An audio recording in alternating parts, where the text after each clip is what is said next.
Ada di antara kita yang hari ini sedang bermasalah. Ia sedang menghadapi kesulitan, kesukaran, dan keruwetan dalam hidupnya, baik dalam urusan hatinya, keuangannya, keluarganya, dan lain sebagainya. Assalamualaikum warahmatullahi ta'ala wabarakatuh. Bismillahirrahmanirrahim. Alhamdulillahi rabbil alamin. Allahumma salli ala Sayyidina Muhammad. Kaum muslimin dan muslimat rahimakumullah, para subscribers dan viewers channel Ma'had At-Tamimi. Pada kesempatan kali ini kita akan mengkaji salah satu solusi konkret untuk mengatasi berbagai kesulitan. Insya Allah dengan mengamalkan solusi-solusi yang akan kita kaji ini, insya Allah kesulitan-kesulitan ini akan menjadi kemudahan dan ketemu jalan keluarnya. Mari kita simak kajiannya, semoga bermanfaat. Bismillahirrahmanirrahim.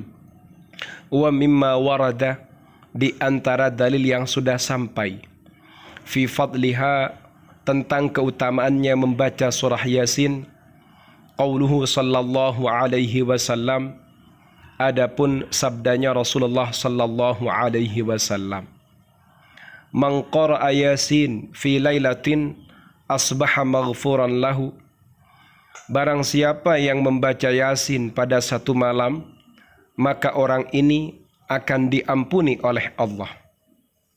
Rawahu Abu Ya'la, hadis ini diriwayatkan oleh Abu Ya'la. Jadi di antara dalil yang sampai kepada kita terkait dengan keutamaannya membaca surah Yasin adalah sabdanya sallallahu alaihi wasallam, man qara'a Yasin fi lailatin asbaha maghfuran lahu, barang siapa yang membaca surah Yasin dalam satu malam, maka ia akan diampuni oleh Allah. Hadis ini diriwayatkan oleh Abu Ya'la. Wa qauluhu sallallahu alaihi wasallam, dan sabdanya Nabiyuna Muhammad sallallahu alaihi wasallam, man qara'a Yasin fi lailatin ibtigha'a wajhillah ghufira lahu, barang siapa membaca Yasin dalam satu malam dan ia membaca Yasin karena mencari ridha Allah, semata-mata tulus karena Allah, ghufira lahu, maka ia akan mendapatkan ampunan darinya. Rawahu Ibnu Hibban, hadis ini diriwayatkan oleh Imam Ibnu Hibban fi sahihi, dalam hadis sahihnya Imam Ibnu Hibban.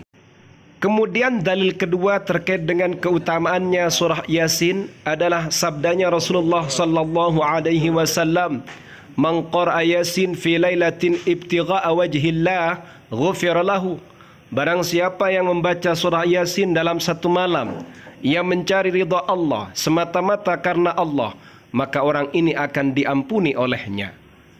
Wa qauluhu sallallahu alaihi wasallam, dan dalil yang ketiga adalah sabdanya Nabiyuna Muhammad sallallahu alaihi wasallam, iqra'u, bacalah oleh kalian ala mautakum, terhadap mayit-mayit kalian, Yasin, bacaan surah Yasin. Rawahu Ahmadu wa Abu Dawud wa ghairuhuma, hadis ini diriwayatkan oleh Imam Ahmad dan Imam Abu Dawud dan juga imam-imam yang lain. Kemudian dalil yang ketiga terkait dengan keutamaannya membaca surah Yasin adalah sabdanya Nabiyuna Muhammad sallallahu alaihi wasallam, iqra'u ala mautakum Yasin. Di sini ada sighah amr, sighah perintah agar kita membacakan surah Yasin kepada mayat-mayat kita, kepada orang-orang yang meninggal di sekitar kita. Fahim tum? Faham ya? Kemudian Imam Ibnu Katsir berpendapat dalam At-Tafsir. Qala, berkata Ibnu Katsir, Imam Ibnu Katsir, fit tafsiri, dalam kitab tafsir beliau. Walihada, oleh karena ini, qala berkata, qala berpendapat, ba'dul ulama'i, sebagian orang alim, sebagian ulama, min khasaisi hadis surah, di antara kekhususan surah ini, kekhususan surah Yasin, annaha, bahwasannya surah Yasin, la tuqra'u inda amrin asirin, tidak dibaca inda amrin asirin, pada sesuatu yang sulit, illa kecuali yassarahullahu ta'ala, Allah ta'ala akan memudahkannya. Jadi katanya Imam Ibnu Katsir dalam kitab At-Tafsir, oleh karena ini sebagian ulama mengatakan di antara kekhususan membaca surah Yasin, jika surah Yasin ini dibacakan pada kondisi, pada sesuatu yang sulit, misalnya kalian bisnisnya tidak lancar, atau nuraninya, hatinya sedang bermasalah, atau keinginannya belum terkabulkan, atau masalah itu selalu datang bergantian, maka coba memperbanyak bacaan surah Yasin. Karena katanya ulama, jika surah Yasin ini dibacakan pada kondisi atau sesuatu yang sulit, Allah Ta'ala akan memudahkannya.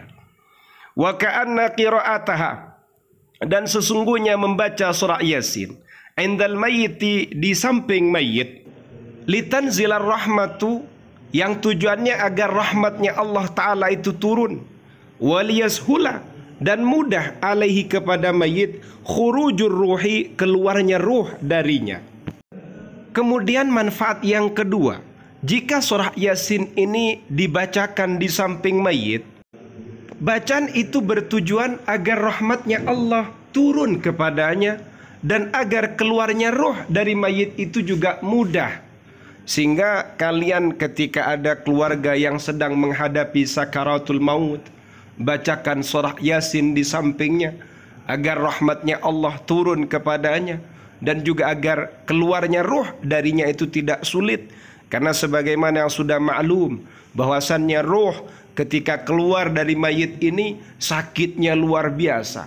Bahkan ulama menggambarkan sama seperti kain, ketika kain ini ditaruh di duri-durinya salak, kemudian setelah itu kita tarik, betapa sakitnya, betapa luar biasanya penderitaan orang-orang yang sedang dicabut nyawanya, sedang dicabut rohnya.